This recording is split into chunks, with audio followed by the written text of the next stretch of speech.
শ্রীনগরের আজকে আমাদের দ্বিতীয় দিন। আমরা এখন লোকাল সাইট সিনে যাব। শঙ্করাচার্য মন্দির, তারপরে মুঘল গার্ডেন, চশমিসাই, তারপরে টিউলিপ গার্ডেন। সকালে ব্রেকফাস্ট করে বেরোলাম আমরা। এই যে আমাদের পেছনে হোটেল তৈমুর। আমরা প্রথমে শঙ্করাচার্য মন্দির যাব। এই ডাল লেকের পাশ থেকে এখন আমরা যাচ্ছি। এখানে প্রচুর হাউস বোট আছে, আপনারা ইচ্ছা করলে হাউস বোটেও রাত্রি কাটাতে পারেন। মোটামুটি বাজেটের মধ্যেই পেয়ে যাবেন, 2,500 থেকে 3,000 4,000-এর মধ্যে এগুলো বাজেট থাকে। এই মন্দিরটা একটু পাহাড়ের ওপরে, তাই পাহাড় থেকে টোটাল শ্রীনগরের ভিউটা খুব সুন্দরভাবে দেখা যায়। আমরা শঙ্করাচার্য মন্দিরের কাছাকাছি চলে এসেছি। এখানে প্রচুর গাড়ির ভিড় আছে, এই যে পেছনে টোটাল গাড়ি পার্কিংয়ে লেগে আছে। আমাদের বেশ কিছুটা হাঁটতে হবে, মোটামুটি 1.5 থেকে 2 কিলোমিটার। তারপরে আবার অনেক সিঁড়ি ভাঙতে হবে। প্রচুর টুরিস্টের চাপ আছে আজকে। মন্দিরে ওঠার জন্য অটোও পাওয়া যায়, 4 জনের 150 টাকা মতো ভাড়া লাগে। আমরা অটো করেই আসলাম। আর যদি আপনারা যদি হেঁটে আসতে চান তাহলে মোটামুটি 2.5 কিলোমিটার হাঁটতে হবে। যেহেতু একটু ভিড় আছে তাই একটু দূরে মানে গাড়িগুলোকে পার্কিং করেছে, তাই একটু বেশি হাঁটতে হচ্ছে। আমরা চেকিং করে শঙ্করাচার্য মন্দিরে উঠলাম। এখানে কোনো নেশা জাতীয় দ্রব্য কোনো অ্যালাউ নেই, সিআরপিরা চেক করে। আর এখানে 250টা সিঁড়ি পার করে তারপরে মন্দির দর্শন করতে হয়। আমরা সেটা যাচ্ছি, মোটামুটি ভালোই ভিড় আছে। এটা হলো মন্দিরের মেন এন্ট্রেন্স। এখানে ঘন্টা বাজিয়ে মন্দিরে প্রবেশ করলাম। এই যে আপনারা যেটা দেখতে পাচ্ছেন এটা হলো শঙ্করাচার্য মন্দির। মানুষের ভিড় বেশ ভালোই ছিল, তাই লাইনটাকে বেশ অনেকটা ঘোরানো হয়েছে। শ্রীনগরে আসলে অবশ্যই এই মন্দিরটায় আসবেন, কারণ এই মন্দির থেকে শ্রীনগরের ভিউটা, পুরো শ্রীনগরের সিটির ভিউটা খুব অসাধারণভাবে দেখা যায়। আর এই দিকে হলো এই যে ডাল লেকটা পুরো টোটালটা, এখান থেকে এত সুন্দর দৃশ্য যে আপনারা কল্পনা করতে পারবেন না, খুব অপরূপ দৃশ্য। মন্দিরটি দেখার পর আমাদের নেক্সট দেখার জায়গা হবে টিউলিপ গার্ডেন, সেটাও মন্দিরের খুব কাছাকাছি। আমরা এরপরে টিউলিপ গার্ডেন দেখতে যাচ্ছি। প্রচুর মানুষের ভিড় আছে। সামনে টিকিট কাউন্টার, ওখান থেকে টিকিট কেটে ঢুকবো। আমরা চলে এসেছি টিউলিপ গার্ডেন। এই যে পেছনে রং বেরঙের ফুল ফুটে আছে, অসাধারণ দৃশ্য। এটা 3 থেকে 4 দিন আগে খুলেছে, আরও কয়েকদিন পর আসলে আরও ভালো দেখা যেত। ফুলগুলো এখনও পুরো ফোটেনি, কিন্তু যেটা হয়েছে ভালো। একমাত্র এই টিউলিপ গার্ডেন দেখার জন্য প্রচুর দূর দূর থেকে ট্যুরিস্ট এই মার্চ এপ্রিল মাসে কাশ্মীরের দিকে ছুটে আসে এই এত সুন্দর টিউলিপ গার্ডেনকে উপভোগ করার জন্য। এই ফুলের বাগানটি মাত্র 1 মাস থেকে 1.5 মাস পর্যন্ত ওপেন থাকে, তারপরে এই ফুলগুলি নষ্ট হয়ে যায়। অসাধারণ সুন্দর, অসাধারণ, চোখে না দেখলে বিশ্বাস করা যায় না। এই পাশেও আছে, অসাধারণ সুন্দর।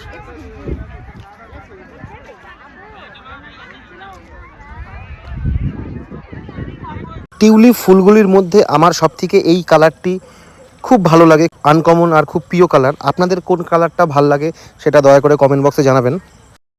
টিউলিপ গার্ডেনের ডান দিকে একটা সুন্দর গার্ডেন আছে, এটাও বেশ বড় লেক আছে, একটা সুন্দর একটা লেক আছে। এই লেকটা উপর থেকে ভিউটা খুব অসাধারণ লাগে। আপনারা যদি কখনো আসেন তো মিস করবেন না। টিউলিপ গার্ডেন থেকে একদম ডান দিকটায়, মানে এক্সিট গেটের কাছেই। এই ভিউটাও খুব অসাধারণ। এই পার্কে ঢুকতে গেলেও টিকিট লাগে, সেটা টিউলিপ গার্ডেনের এক্সিট গেটের পাশ থেকে যাওয়া যায়। আমরা 28শে মার্চ 2025-এ এই গার্ডেনে গেছি, আর আমরা যাওয়ার 4 দিন আগে এই গার্ডেনটি ওপেন হয়। আর এর পরে যারা আসবে আরও ভালো দেখতে পাবে। এই বছর হয়তো পুরো এপ্রিল মাস পর্যন্ত এই গার্ডেনটি খোলা থাকবে। কাশ্মীরে এই ডাল লেকের সৌন্দর্য এক একটা সাইড থেকে এক এক রকম সুন্দর লাগে। আমরা এখন নেক্সট যাব মুঘল গার্ডেন, আর যাওয়ার পথে এই ডাল লেকের এই সুন্দর ভিউ। আমরা এখন মুঘল গার্ডেনে প্রবেশ করছি। এখানে টিকিট 30 টাকা। এটা হলো গেট। এখন মুঘল গার্ডেনে আছি। এই যে পেছনে সুন্দর একটা ভিউ। তারপর আমাদের লাঞ্চ করব। এই যে পেছনে সুন্দর ভিউ, মাত্র 30 টাকা টিকিট। আর এই তার উল্টো দিকে আছে ডাল লেক। মানে ডাল লেক আছে একদম গার্ডেনের উল্টো দিকেই। এরকম ড্রেসও পাওয়া যায়, ড্রেস পরে যদি কেউ ফটোশ্যুট করতে চায় তাহলে করতে পারে। মোটামুটি 150-200 টাকার মধ্যে পেয়ে যাবেন, 150, 200, 250-র মধ্যে পেয়ে যাবেন। এই মুঘল গার্ডেন সেই মুঘল যুগে নাকি তৈরি হয়েছিল, মানুষ সবাই বলে। আর এই গার্ডেনের ভিউ খুব অসাধারণ। সত্যি কথা বলতে এইখানে যতগুলো গার্ডেন আছে সবগুলোই দেখতে সুন্দর, কিন্তু কেউ যদি প্রথমে টিউলিপ গার্ডেন দেখে নেয় তাহলে তার আর এই গার্ডেনগুলো দেখতে ভালো লাগবে না। আর এই যে মুঘল গার্ডেন থেকে ডাল লেকের ভিউটাও একটা অসাধারণ ভিউ লাগছে। পেছনে এটা হলো ডাল লেক, অসাধারণ ভিউ একটা।